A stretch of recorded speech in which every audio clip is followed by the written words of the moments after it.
Pouvez-vous lire cette lettre? C'est très important. Le dernier souhait de la petite fille a brisé les barrières du PDG. La ville était animée par le bruit du lundi matin. Les klaxons, les bruits de pas et les conversations précipitées se mêlaient dans la fraîcheur du soleil matinal. Depuis le 42e étage de la Kingsley Systems Tower à Manhattan, le monde semblait ordonné, presque silencieux. Tout le chaos de la vie en contrebas était réduit à de minuscules mouvements derrière une vitre immaculée. Nolan Carter se tenait au bord de son bureau, une main dans sa poche, l'autre tenant une tasse noire dont il ne buvait jamais.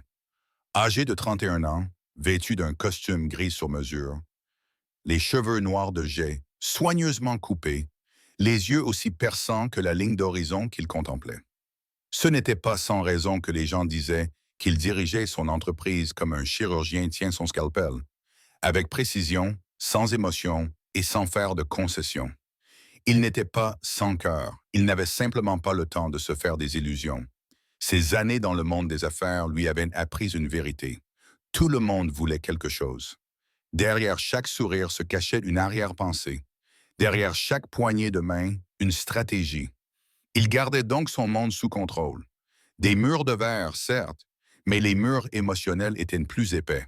Ce matin-là, sa routine était aussi prévisible que d'habitude. Les dernières nouvelles du marché, 2 appels d'investisseurs et un petit déjeuner tranquille en solitaire.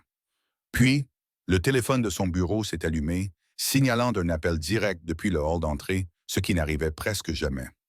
À ce moment précis, en bas, dans le hall d'entrée en marbre, une petite silhouette franchissait les portes tournantes en verre.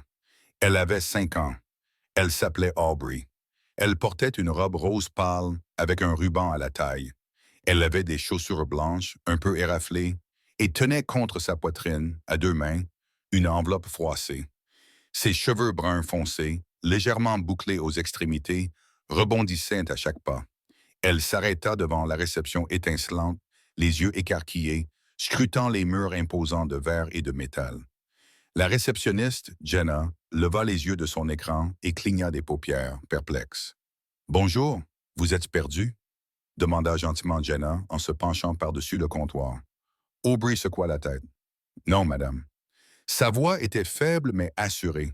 Elle s'avança, leva la lettre et dit avec une détermination tranquille. « S'il vous plaît, madame, pouvez-vous remettre ceci à l'homme le plus important de ce bâtiment? » Maman dit que c'est très important. Jenna hésita, les yeux fixés sur l'enveloppe. Le papier était froissé, presque usé, mais l'écriture était élégante et déterminée. À M. Nolan Carter, urgent et personnel. Son cœur fit un bond. « Savez-vous qui est M. Carter? » demanda Jenna avec précaution. Aubrey acquiesça. « C'est l'homme que maman m'a dit de trouver. » La réceptionniste avait traité d'innombrables demandes inhabituelles au cours de ces 7 années passées ici. Elle avait refusé des journalistes, des chercheurs de fortune, et même une fois l'assistante d'un sénateur. Mais cet enfant, debout dans sa robe rose, avec ses grands yeux sérieux, était différente. Il y avait quelque chose dans le regard d'Aubrey qui serrait la gorge de Jenna. Pas seulement de l'innocence, mais quelque chose de plus profond. Une vieille tristesse qui n'avait pas sa place sur le visage d'une enfant. Un mélange de peur et d'espoir. Le genre de regard qui vous fait oublier les règles et les procédures. Jenna regarda autour d'elle. Aucune alerte de sécurité. Aucun adulte en vue. Pas d'équipe de tournage cachée. Juste une enfant, une lettre et quelque chose de fragile dans l'air qui semblait pouvoir se briser si on l'ignorait. Elle décrocha le téléphone. La ligne interne clignotait en vert. Elle appuya dessus. Bureau de M. Carter. Il y eut un bref silence avant qu'elle ne parle. Claire, c'est Jenna à la réception. Je sais que c'est contraire au protocole, mais il y a une petite fille ici. Elle est venue seule. Elle a une lettre pour M. Carter. Elle dit que sa mère l'a envoyée. Une autre pause. Puis une voix calme dit « Est-elle adressée ?» Jenna regarda à nouveau l'enveloppe. Oui, très clairement. Elle est adressée à M. Nolan Carter, urgent et personnel, même au téléphone. Jenna pouvait sentir le changement de température. « Attendez-la, dit Claire. Je vais lui dire. » Quelques instants plus tard, dans son bureau situé en hauteur, Nolan Carter se détourna de la vitre. Le monde extérieur n'avait pas changé, mais quelque chose de petit se dirigeait vers lui. Et pour des raisons qu'il ne pouvait nommer, il le laissa entrer. Claire se tenait juste à l'intérieur du bureau de Nolan, les mains jointes devant elle, le regard fixe. « Il y a une petite fille dans le hall, dit-elle doucement. Nolan ne leva pas les yeux de son écran. La sécurité s'en occupera. Elle ne cause pas de problème, dit Claire d'une voix plus insistante. Elle est venue seule. Elle a demandé à parler à l'homme le plus important du bâtiment. Nolan leva alors les yeux. Elle a apporté une lettre, continua Claire. Elle vous est adressée, urgente et personnelle. Il fronça les sourcils. Je ne prends pas les lettres sans rendez-vous. Vous le savez, je sais. Mais Claire hésita, puis s'avança. Monsieur, si vous voyiez ses yeux, vous comprendriez. Cette lettre ne concerne peut-être pas les affaires, mais elle représente tout l'univers de quelqu'un. Nolan serra les mâchoires. Un long silence s'ensuivit. Puis, avec un petit soupir, il s'éloigna de son bureau. Très bien, 5 minutes. En bas, Aubrey attendait tranquillement sur le bord du banc, en marbre, près des ascenseurs, son enveloppe toujours fermement serrée dans ses mains. Lorsque les portes de l'ascenseur s'ouvrirent et que Claire sortit, la jeune fille leva les yeux. « Il va vous recevoir maintenant, » dit Claire doucement. Aubrey acquiesça, les lèvres pincées, puis se leva et marcha aux côtés de la femme. Le trajet en ascenseur se fit en silence. Claire jeta plusieurs fois un coup d'œil à la jeune fille, mais Aubrey gardait les yeux fixés devant elle, ses petites mains posées sur l'enveloppe comme si elle protégeait quelque chose de sacré. Lorsqu'elles arrivèrent au bureau de Nolan, Claire ouvrit la porte et lui fit signe d'entrer seule. Nolan se tenait debout, grand et immobile derrière son imposant bureau. La pièce était calme, baignée par la lumière matinale qui pénétrait par les baies vitrées. Son visage était impénétrable. Aubrey entra, posant chaque pas avec précaution sur le sol ciré. Elle s'arrêta à quelques mètres de son bureau et leva les yeux vers l'homme dont tout le monde dans l'immeuble murmurait le nom. Il l'observa un instant, sa robe rose, ses yeux bruns solennels, la lettre qu'elle serrait si fort que ses jointures étaient blanches. Elle la lui tendit, les deux mains tremblant légèrement. « C'est pour vous, dit-elle doucement, de la part de ma maman. » Il la prit. Aubrey baissa les yeux vers le sol. Sa voix devint encore plus douce. « C'est le dernier souhait de maman, dit-elle. Si vous la lisez, peut-être que quelque chose de bien arrivera avant qu'elle ne parte au paradis. » Nolan cligna des yeux, la gorge serrée sans crier gare. Mais il ne dit rien. Il baissa les yeux vers l'enveloppe qu'il tenait dans sa main. Le papier était doux et froissé par sa prise. L'écriture manuscrite sur le devant. Quelque chose à ce sujet lui rappela un souvenir. Il s'assit lentement et ouvrit la lettre. À l'intérieur, il y avait 2 pages. La première était maculée de quelques taches d'encre bleue. Les lignes étaient écrites d'une écriture cursive délicate, instable mais élégante. Quelques mots avaient été rayés et réécrits, comme si l'auteur avait eu du mal à garder la main ferme. « Si tu lis ce que c'est que je suis en train de mourir. J'ai essayé de garder ce secret parce que je pensais que c'était plus gentil ainsi. Mais je réalise maintenant que la vérité est plus importante que le confort. Je ne peux pas quitter ce monde sans te dire la vérité. Aubrey est ta fille. » La main de Nolan se figea au milieu de la page. « Elle a ton rire. Elle adore les tournesols. Et parfois, quand elle dort, je vois exactement la même expression que toi sur son visage. Je n'ai jamais cessé de t'aimer, Nolan. Mais j'ai dû choisir la douleur plus discrète du silence plutôt que d'ajouter encore plus de chaos à ton monde. » La lettre tremblait dans sa main. Signé. Leah Bennett. Pendant un instant, Nolan ne put respirer. Gla. Un nom qui n'avait pas franchi ses lèvres depuis 6 ans. Une fille aux cheveux couleur soleil et aux yeux bleu océan. Une femme qui avait autrefois tenu son cœur entre ses mains, puis avait disparu sans un au revoir. Son premier amour. Il leva lentement les yeux. De l'autre côté de la pièce, Aubrey s'était approchée d'une plante en pot près de la fenêtre. Elle inspectait attentivement ses feuilles, une main effleurant le bord d'une branche. Son visage rayonnait à la lumière du soleil, inconscient, épergné par la tempête qui se préparait derrière lui. Nolan la regardait, stupéfait. Son cœur battait à tout rompre dans sa poitrine, comme s'il se réveillait d'un coma de 6 ans. Les murs qu'il avait construits, brique par brique, la logique, la distance, le contrôle, n'était soudain plus de taille face aux 5 mots prononcés calmement par une petite fille avant de partir pour le paradis. Nolan resta debout près de la fenêtre longtemps après qu'Aubrey eût été gentiment conduite hors de son bureau. La lettre était ouverte sur son bureau, ses dernières lignes résonnant encore dans sa tête. « Aubrey était votre fille. Ces mots ne l'ont pas seulement surpris, ils ont remis en question tout ce qu'il croyait savoir. Il n'avait pas prononcé ni entendu le nom de Laia Bennett depuis 6 ans, mais maintenant, il remplissait la pièce comme un parfum qui ne s'était jamais vraiment estompé. Son esprit revint brusquement, de manière incontrôlable, à la dernière fois qu'il l'avait vue. Ils étaient jeunes et follement amoureux. Pendant 3 ans, elle avait été la seule personne à voir au-delà de l'armure qu'il portait. Laia, avec ses cheveux blonds et ses yeux qui riaient avant ses lèvres. Ils avaient eu des projets, de grands projets, puis le silence.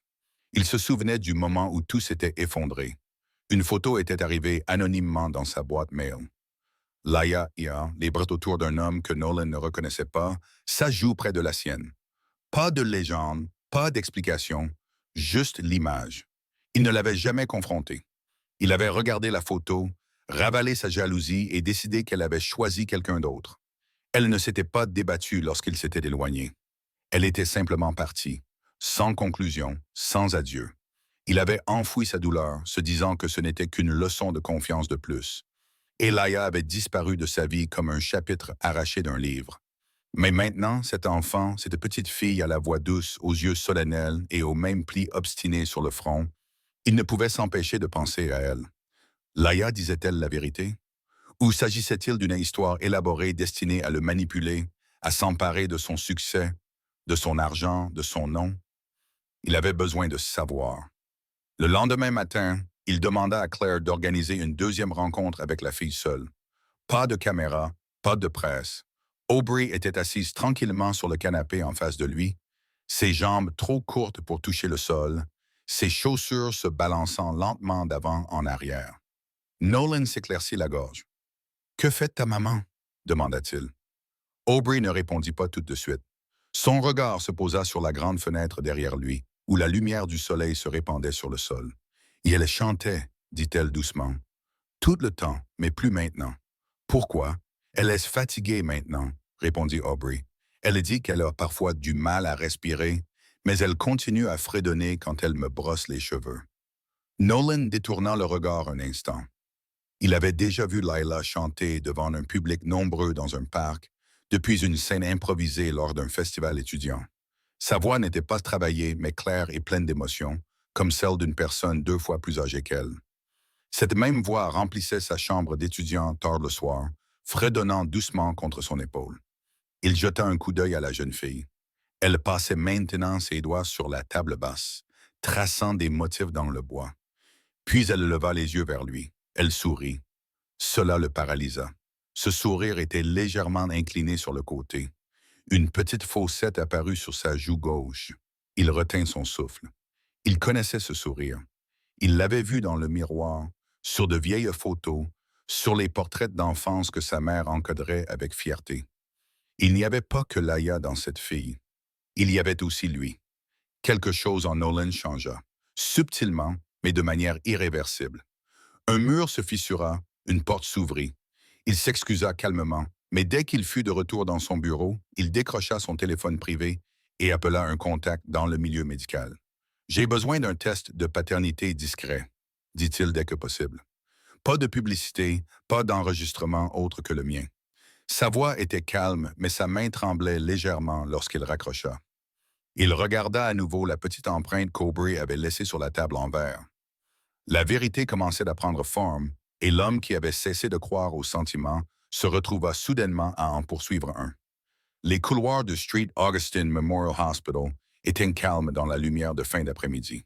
L'odeur d'antiseptique flottait dans l'air, mais c'était le silence qui frappait le plus Nolan, si différent du bourdonnement constant de son bureau, du chaos contrôlé des salles de réunion et des chiffres.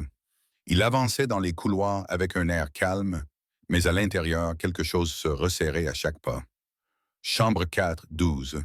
Il s'arrêta devant la porte, la main suspendue au-dessus de la poignée.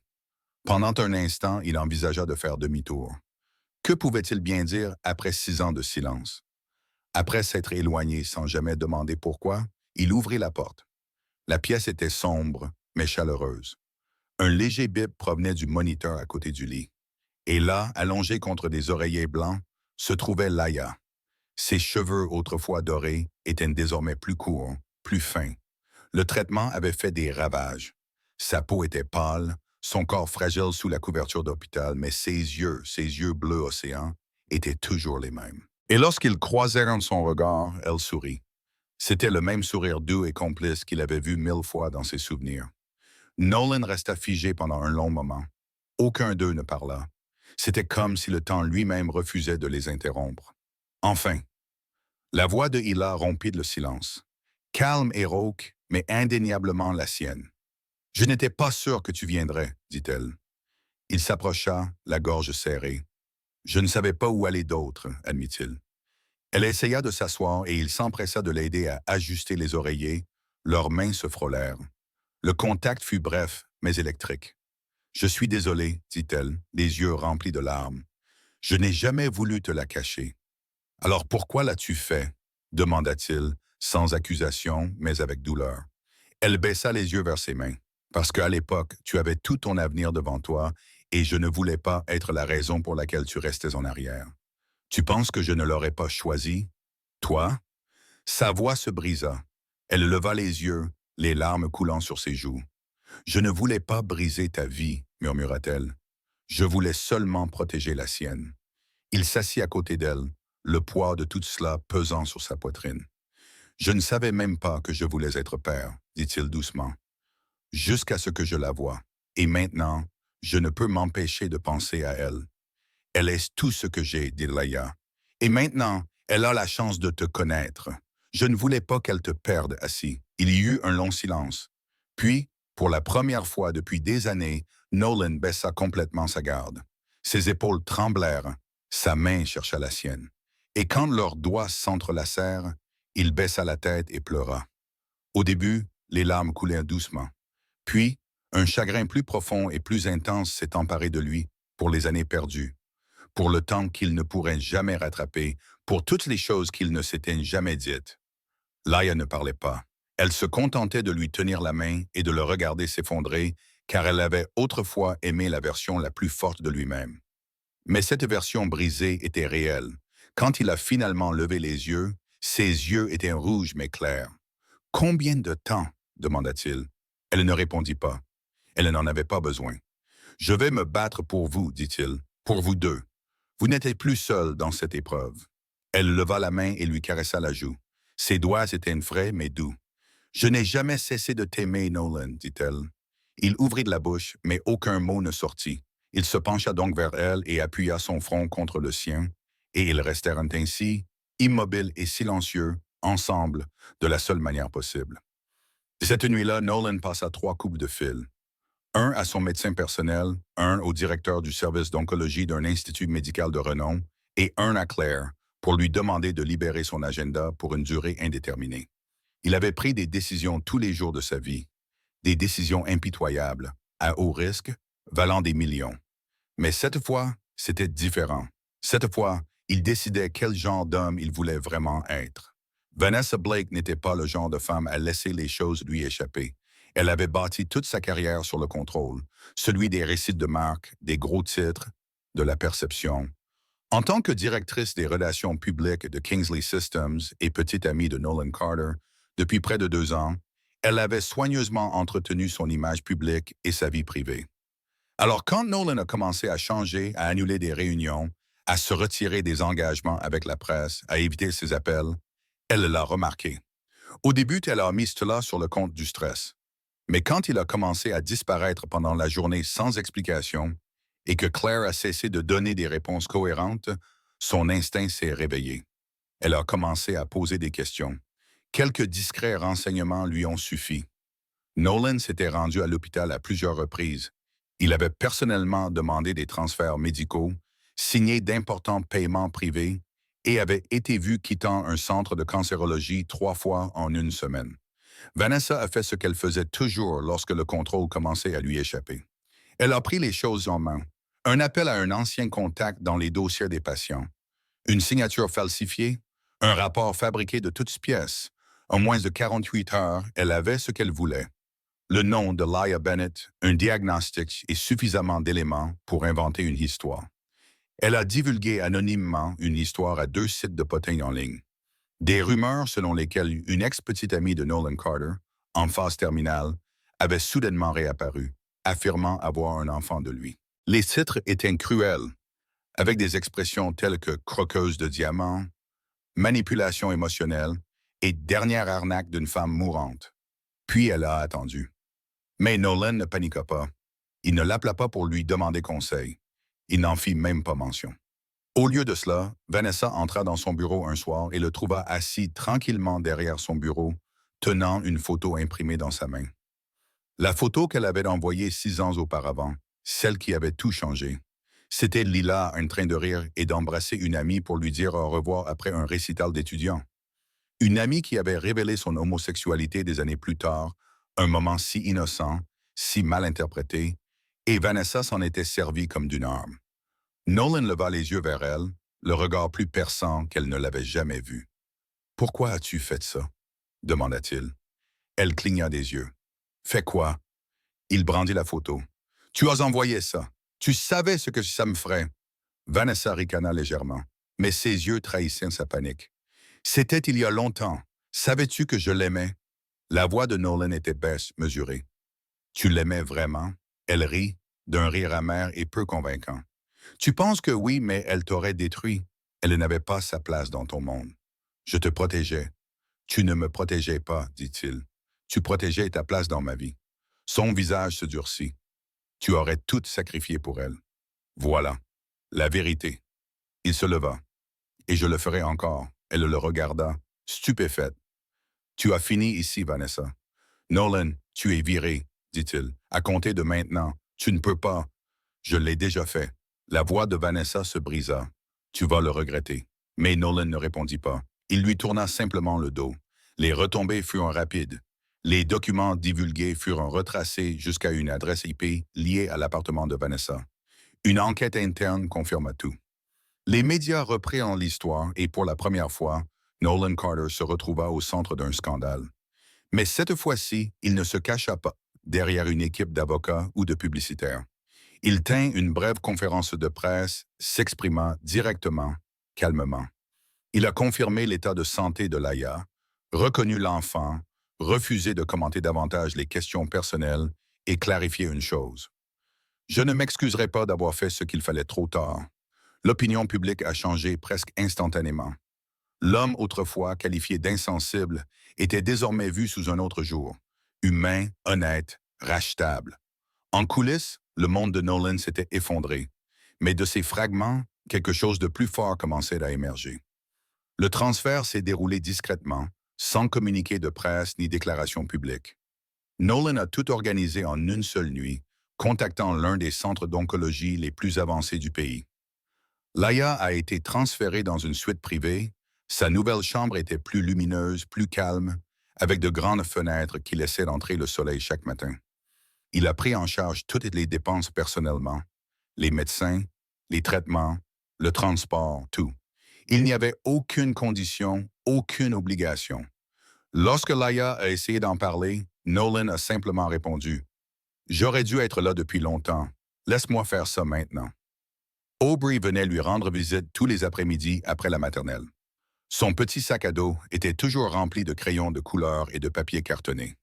Dans la salle d'attente juste à côté de la chambre de Laia, elle s'asseyait en tailleur sur le sol, la langue légèrement tirée, et colorait son dernier chef-d'œuvre.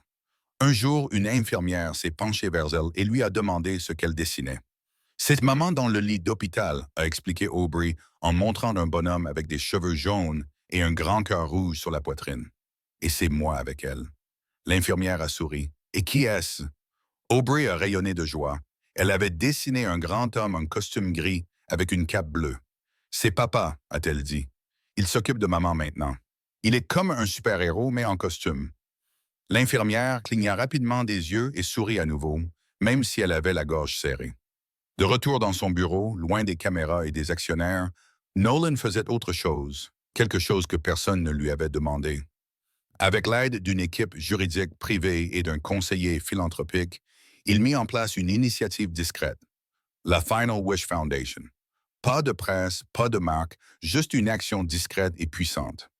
La seule mission de la Fondation était d'exaucer les derniers souhaits des mères célibataires en phase terminale. Lettres remises, dernières vacances prises, retrouvailles organisées, secrets pardonnés, dignité, paix, apaisement. Elle avait été nommée d'après les mots d'un enfant. Une seule lettre avait changé sa vie. Il voulait offrir ce cadeau à d'autres. Puis, un matin gris, les résultats des tests arrivèrent. L'enveloppe était fine, clinique. Elle resta sur son bureau pendant près d'une demi-heure avant qu'il ne l'ouvre. Son pouce hésita sur le seau. Il ne savait pas ce qui lui faisait le plus peur.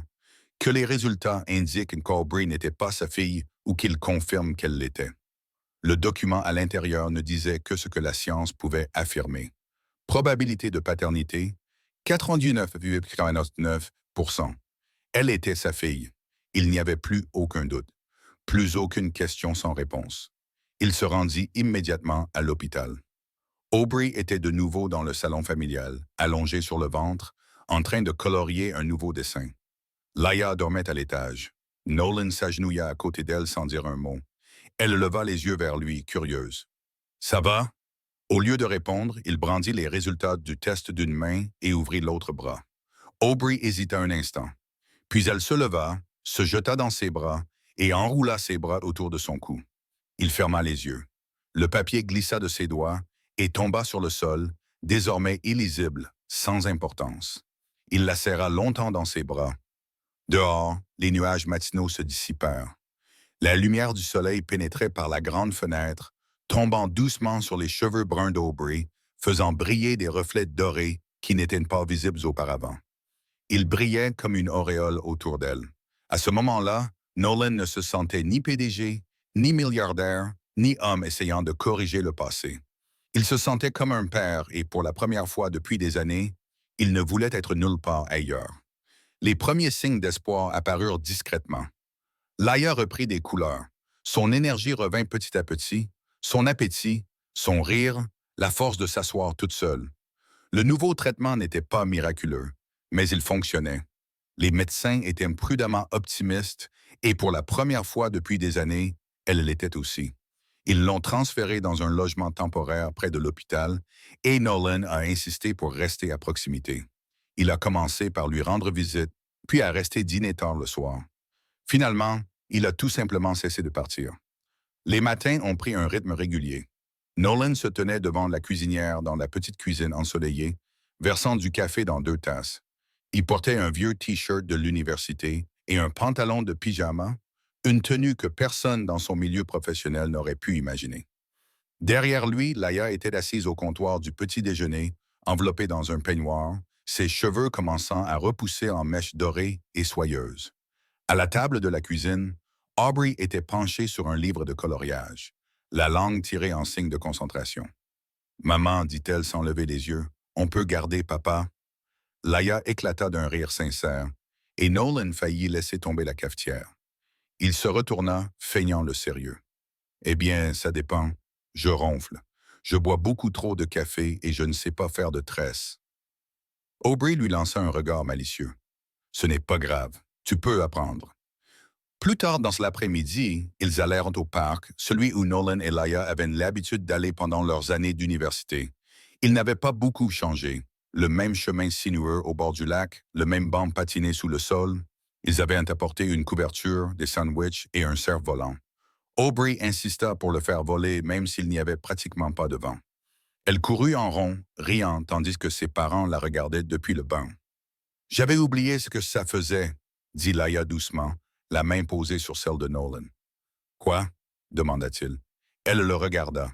La paix, la plénitude. Il a fouillé dans la poche de sa veste. Je ne l'avais pas oublié. Elle a cligné des yeux lorsqu'il s'est agenouillé devant elle. Il n'y a pas eu de grand discours, pas de foule, juste eux deux à l'endroit où tout avait commencé. Il a ouvert une petite boîte en velours. À l'intérieur se trouvait une bague délicate, en argent, avec une pierre simple.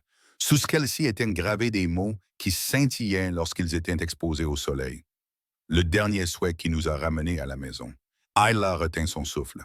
« Je ne peux pas te promettre que tout sera parfait, » dit doucement Nolan. « Mais je peux te promettre chaque jour et chaque nuit pour vous deux. » Des larmes lui montèrent aux yeux. Elle acquiesça. « Oui, 1000 fois oui. » De l'autre côté de la pelouse, Aubrey cria. « Maman, papa, regardez !» Le cerf-volant vole. Le vent s'était enfin levé. Le petit cerf-volant rose dansait au-dessus des arbres. Leia rit à travers ses larmes. Nolan la serra dans ses bras. Pour la première fois depuis très longtemps, il se sentait comme une famille. Pas parfaite, mais exactement là où il devait être. Le soleil inondait l'herbe de sa lumière dorée, tandis que des ballons flottaient doucement dans la brise, attachés aux tables de pique-nique et aux chaises rayées. C'était un après-midi de printemps parfait dans le parc. Le genre d'après-midi qui sentait les fleurs épanouies et donnait l'impression d'un nouveau départ. Aujourd'hui, c'était le 6e anniversaire d'Aubrey. Elle portait une robe rose qui virevoltait lorsqu'elle tournait, de la même couleur que le glaçage de ses cupcakes. Ses cheveux bruns foncés étaient tressés en 2 nattes lâches, les rubans flottant derrière elle tandis qu'elle dansait pieds nus dans l'herbe. Des rires fusaient tout autour d'elle. Les enfants jouaient à chatte, couraient après des bulles de savon et poussaient des cris de joie lorsqu'un magicien sortait des lapins de son chapeau. Une musique douce provenait d'un haut-parleur voisin et une banderole sur laquelle était écrit « Joyeux anniversaire, Aubrey » flottait au-dessus des tables. Non loin de là, sous un dais d'arbres, Nolan et Leia se tenaient côte à côte, les doigts entrelacés, regardant leur fille tourner en rond. Nolan ne portait pas de costume aujourd'hui, juste un jean, une chemise bleu clair et un sourire discret qui ne semblait ni emprunté ni réservé.